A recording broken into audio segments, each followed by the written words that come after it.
Si je devais choisir un chien de compagnie, ce serait un caniche. Vous me direz que le caniche, c'est plutôt le chien pour petite dame aux cheveux aussi frisés que ses poils, ou bien on pense aux nobles de l'époque baroque, même les rois de France en faisaient leur compagnon préféré. Mais vous auriez tort de vous arrêter à ces images, car le caniche, au départ, c'est un chien de chasse. C'est son nom lui-même qui nous le dit, vous allez voir. Une explication qu'on trouve souvent pour le mot caniche, c'est qu'il viendrait du latin canis pour chien en général, en italien cane, plus un suffixe ish, un diminutif. Mais cette explication est peu convaincante, car sinon on appellerait tous les chiens caniches, tous étant canes, des chiens en latin.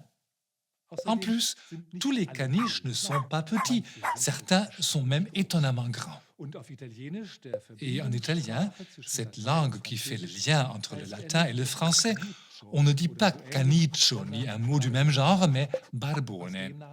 Et du barbone italien viennent les barbets français, des chiens qui chassaient dans l'eau.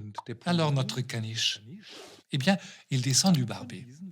Caniche, caniche, oui, comme canne, la femelle du canard.